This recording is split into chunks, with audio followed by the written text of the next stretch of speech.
Bonjour à vous tous et bienvenue à ce nouveau vidéo, à cette nouvelle formation des rendez-vous du mardi. Mon nom est Sandra Chéry, donc je suis coach en mieux-être au travail et j'accompagne les femmes professionnelles en épuisement sur le bord du burn-out à reprendre le contrôle de leur vie pour se créer plus d'équilibre et plus de sérénité. Et aujourd'hui, je vais parler de charge mentale. Donc, une des choses qui arrive très souvent, lorsque mes clientes viennent me voir ou que je travaille avec elles dans le programme, je me dis oui, lorsqu'elles sont en épuisement, lorsqu'elles sont fatiguées, lorsqu'elles sont en burn-out, on regarde ensemble au niveau de la charge mentale. Donc, c'est quoi exactement la charge mentale? Bien, euh, la charge mentale, c'est tout simplement lorsqu'on réfléchit tout le temps. On se réfléchit pour se rappeler une quantité d'informations astronomiques, j'ai envie de dire, pour ne pas oublier des choses que l'on doit faire. Puis, cette image-là, c'est l'image que j'ai trouvée qui représentait le mieux la charge mentale, parce que très souvent, c'est comme un fouillis. Nous, en tant que femmes, on a beaucoup de rôles. On est mère, on s'occupe de la maison, on est en charge de la maison, on travaille. Donc, on est beaucoup plus exposé un petit peu à ce fouillis qu'on a au niveau de notre cerveau, au niveau de notre pensée. Puis, ça ressemble beaucoup à quelque chose du genre, quand je suis au travail, je pense aux choses que je dois faire à la maison, faut pas que j'oublie. Puis, quand je suis à la maison, ben, je pense puis je réfléchis à ce que je dois faire au travail. Bref, en d'autres mots, le petit hamster, il est toujours en train de courir. Notre cerveau est en surchauffe parce qu'il arrête jamais de penser, il arrête jamais de réfléchir. Et ce que ça fait, c'est que ça peut, à un moment donné, drainer le corps de toute son énergie. Ça nous épuise. Donc, c'est ça, en fait, la charge mentale. C'est comme penser à un court-circuit, il y a une surchauffe, puis ça fait pouf, ça fonctionne plus. Ben, quand on a trop de charge, de surcharge mentale, eh bien, ça peut nous amener jusqu'à l'épuisement. Maintenant, la question, c'est comment qu'on fait pour reconnaître si on est en surcharge mentale? Pourquoi? Ben parce que il y a beaucoup de conséquences qui viennent avec la surcharge mentale et c'est l'une des raisons pourquoi on travaille justement. L'une des premières choses que je travaille avec mes clientes dans le programme Je me dis oui, c'est tout de suite, aller diminuer la surcharge mentale. Donc, l'un des signes physiques, c'est l'insomnie. Pensez-y 2 secondes. Quand on n'arrive plus à dormir, qu'est-ce qui se passe? C'est le petit hamster qui court. On pense à toutes sortes de problèmes. Ça peut être les problèmes financiers, ça peut être les problèmes au travail, ça peut être les problèmes dans le couple, ça peut être les problèmes avec les enfants. Bref, le cerveau est toujours en train de réfléchir. Il a de l'information, il reçoit de l'information, puis il traite l'information. Donc, l'insomnie, c'est l'une des premiers signes. Un autre signe, c'est la fatigue, les maux de tête. Donc, c'est sûr que très souvent, on va pas voir le médecin parce que j'ai une surcharge mentale, mais si tu remarques que tu es fatigué, que tu as des maux de tête, ça pourrait être un indice. Puis, l'autre chose aussi qu'on va remarquer au niveau émotionnel, souvent, comment qu'on sait qu'on est en surcharge? On a toujours ce sentiment que, OK, je dois performer là, il faut que je sois on top, je dois être à la hauteur. Ou on peut se sentir frustré, ou on peut se sentir anxieux, inquiet. Bref, les choses fonctionnent pas comme on le veut, puis ça vient nous chercher en dedans. Puis au niveau cognitif, ce qui va arriver souvent, c'est que moi, en tout cas, je sais que ça m'arrive, difficulté à se concentrer, les oublis fréquents, puis on est distrait. Donc, les conséquences en lien avec la surcharge mentale sont nombreuses. Parmi quelques-unes de ces conséquences-là, il y a le petit hamster ou ce qu'on appelle la rumination. Pour d'autres, ça va être un sentiment de culpabilité parce que je suis pas assez performant, je suis pas à la hauteur, j'ai pas performé comme j'aurais voulu. Pour d'autres, ce sera un sentiment de honte de ne pas y arriver. Alors, quel que soit ce qui se met en place au niveau de nos émotions, ça va se transformer en un schéma négatif qui va nous amener justement à vouloir faire plus, puis à éviter à prendre une pause. Donc, à la longue, à force de se sentir fatigué, pas à la hauteur, puis on vient à oublier, on vient qu'on n'arrive plus à se concentrer, mais ça crée une pression. Et cette pression-là, c'est le stress. Et c'est ça qui va faire que très souvent, ben, on va ensuite souffrir d'insomnie, on va ensuite on va se sentir anxieux, on va se sentir épuisé, on peut se rendre jusqu'au burn-out. Un autre signe au niveau de l'humeur qui va être un signe vraiment important, révélateur que je peux être en surcharge, c'est le fait de devenir très irritable. Donc, l'irritabilité, les accès de colère, les emportements excessifs, on sait qu'une fois de temps en temps, être en colère, bon, ça fait du bien, ça permet de relâcher de la pression, puis ça peut être très normal, mais si on est souvent, si ça devient généralisé, ça s'installe, puis qu'on est souvent en colère, ben ça pourrait être un indice qu'il y a quelque chose qui se passe, puis peut-être que je suis en surcharge mentale. Donc ça, ce sont tous des éléments à regarder. Je tiens à préciser que c'est pas parce que tu es stressé que tu es en surcharge mentale, puis c'est pas parce que tu es en surcharge mentale que tu es nécessairement stressé. Tu peux être en surcharge mentale et si tu as l'impression si tu as l'impression, la conviction que tu peux composer avec les éléments de stress et de surcharge dans ta vie, ben il y aura pas de stress vraiment qui va s'installer. Donc l'un ne va pas nécessairement avec l'autre. Maintenant, quelle est la personnalité typique qui va être en surcharge? Ben, l'archétype principal, ben, vous l'aurez deviné, c'est la superwoman, je l'ai dit. Nous, femmes, avec tous les rôles qu'on occupe, ben, on aura tendance à vouloir se rappeler de toutes sortes de choses à faire. Maintenant, la surcharge mentale, c'est pas seulement au niveau des choses que j'ai à faire, mais c'est aussi au niveau de la planification. Donc, le fait de, OK, je dois faire X, Y, Z, mais je dois aussi planifier tout ça à la maison. Je dois planifier tout ça au travail. Donc, qui dit planifier, c'est il faut se souvenir de toutes les choses qu'on a à faire. Et c'est là, justement, que la surcharge peut s'installer. Mais il n'y a pas seulement ce trait de personnalité qui menant au burn-out, peut aussi être sujet à la surcharge mentale. Il y a aussi la surperformante ou la hyperperformante, puis la perfectionniste. Puis moi, ce que j'aime dire, c'est que ces 3 types de personnalités, en fait, il y a 6 types de personnalités qui peuvent mener à l'épuisement puis au burn-out. Là, je vous en ai nommé 3. Ce qu'il faut comprendre, c'est que c'est sûr que le perfectionnisme, le fait de performer au travail et le fait de contrôler tout ce qu'on a à faire, de faire tout par nous-mêmes, ça nous a permis de nous rendre là où ce qu'on est aujourd'hui, de vivre certains succès, d'accomplir certaines choses. Mais si maintenant, on veut sortir de la spirale de l'épuisement, on veut sortir de son burn-out, on veut recréer de l'équilibre dans sa vie, reprendre le contrôle de sa vie, puis être en mesure de pouvoir avoir plus de paix, ben, ces traits de personnalité que je viens de vous présenter, donc la superwoman, la performante, la perfectionniste, ne nous permettra pas d'aller là. Donc, c'est là qu'il va falloir faire des changements au niveau de son mental. Donc, ça, c'est super important de comprendre ça. Donc, si vous vous reconnaissez dans ces 3 types de personnalités, ça veut dire qu'il y aura des petites choses il y aura du lâcher-prise à faire, il y aura des changements à mettre en place pour justement aller créer plus d'équilibre dans sa vie.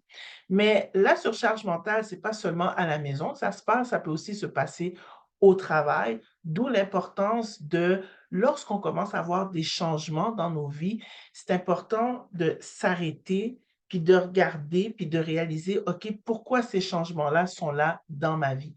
Hem, des fois, ce qui se passe, c'est que comme on est dans le pilote automatique, comme on est pris dans, une frénésie quotidienne qui nous donne pas le temps d'arrêter parce qu'il y a tellement de choses à faire, ben il y a plein de choses, il y a plein de signes qui s'installent, mais parce qu'on s'arrête pas pour prendre le temps d'observer, on se rend pas compte des changements et parfois, ben quand on réalise qu'on est en surcharge mentale, il est trop tard parce qu'on est soit en burn-out ou soit qu'on est déjà épuisé, le système immunitaire est atteint. Donc ça, ce sont quelques éléments de surcharge mentale qu'on peut vivre juste au travail ou dans la vie de tous les jours.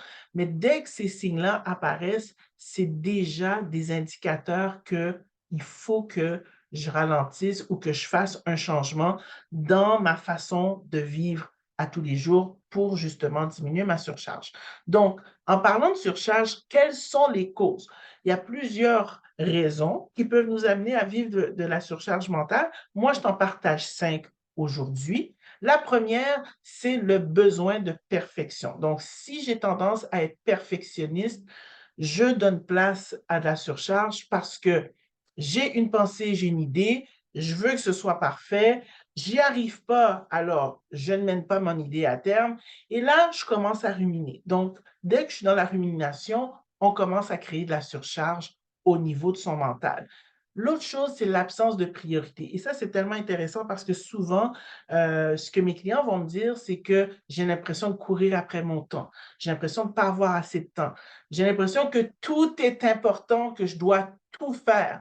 Donc, c'est sûr que si je n'ai pas de priorité dans tout le flot de pensées, de choses que j'ai à faire, je vais me sentir à un moment donné que dépassé, j'en ai trop dans mon assiette. Troisième raison pourquoi je peux être en surcharge mentale, tout simplement parce que je ne prends pas le temps de m'arrêter. Je ne prends pas le temps de m'arrêter, de me reposer puis de me recharger. Alors, si on se néglige nous-mêmes, nos propres besoins, bien, on est toujours en train de réfléchir, on est toujours dans notre tête, puis on ne donne même pas de pause à notre cerveau pour justement se calmer et ensuite revenir et reprendre. Ensuite, une autre chose qui peut contribuer à la surcharge, ben, c'est le multitâche. Donc, c'est au lieu d'être productive, je suis occupée.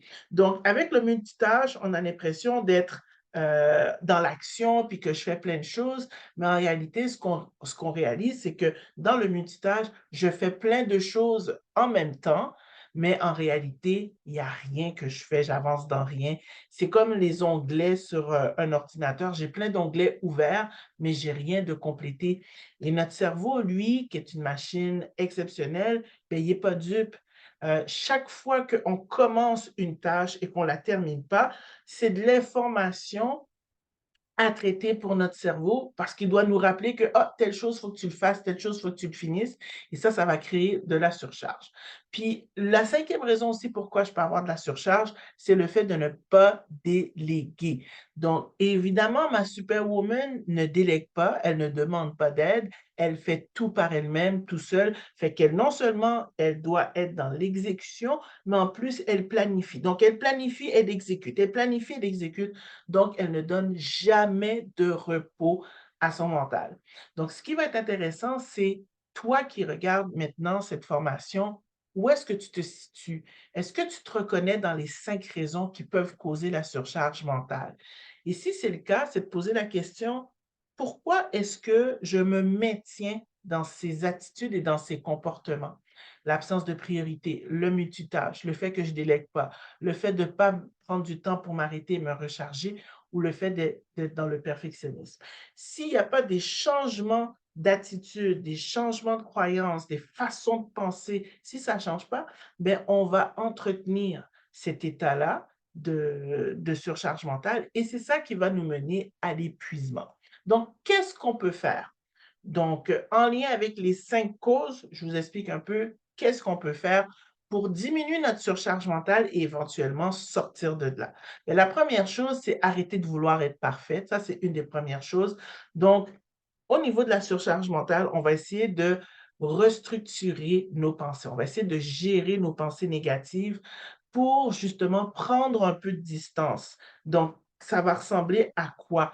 C'est vraiment d'aller modifier des schémas de pensée négatifs et qui sont en fait contre-productifs. Donc, c'est prendre le temps de relativiser. C'est aussi d'avoir des attentes puis des pensées beaucoup plus réalistes. C'est être capable de remettre en question ses croyances, surtout les croyances négatives, puis d'identifier un peu nos pensées automatiques qui jouent contre nous. Donc ça, c'est la première chose à faire. La deuxième, ben, c'est d'avoir une meilleure planification et priorisation de son temps. Donc, la gestion du temps est clé ici. Puis ça, c'est une des choses que je travaille dans mon programme avec mes clientes, c'est on se donne une matrice, la matrice d'Eisenhower qui va nous aider justement à identifier qu'est-ce qui est important et juste mettre le focus, juste mettre notre attention sur qu'est-ce qui est essentiel pour ne pas se laisser envahir par toutes les autres tâches qui sont moins importantes. Vous l'aurez compris, avec la matrice d'Eisenhower, on veut prioriser ce qui est important pour soi, pas ce qui est important en fonction des autres, du patron, mais pour moi, qu'est-ce qui est important? Et c'est là que si c'est pas important et urgent, ben, on planifie, on délègue ou on met de côté. Et ça, c'est un travail qui demande énormément. Ensuite, on doit déléguer. Et là, ici, je trouve ça drôle, je vous ai mis une image du pliage de serviette. Déléguer, c'est parfois la chose qui est la plus difficile parce que c'est accepter de ne plus avoir le contrôle. C'est correct de demander de l'aide, c'est correct de déléguer certaines tâches, que ce soit au travail, que ce soit à la maison, parce que ça va vous amener à faire beaucoup plus confiance aux gens autour de vous, mais aussi ça va vous amener à utiliser des ressources qui existent dans votre milieu pour justement vous décharger et vous faire sentir mieux. Ça va demander de faire confiance à l'autre, puis d'accepter que cette personne-là ne fait pas les choses comme vous le faites, puis c'est correct. L'important, c'est que ce soit fait tout simplement. Des fois, déléguer, ça peut aussi vouloir dire arrêter de toujours vouloir avoir le dernier mot et de toujours vouloir avoir raison, because my way is the best way. Ta façon de faire, c'est juste une façon parmi tant d'autres. Si on veut juste plier des serviettes, on peut les plier en 4, en rectangle, en carré, c'est pas grave. Le plus important, c'est que les serviettes soient pliées. Mais souvent, on veut pas déléguer parce qu'on veut que les gens fassent les choses à notre manière. Et c'est important de lâcher prise là-dessus. Qu'est-ce qui est plus important? Que les serviettes soient pliées ou qu'elles soient pliées comme moi je le veux? Puis une autre chose aussi, quand on veut déléguer, c'est de parler de ses besoins, de qu'est-ce qui est important pour soi.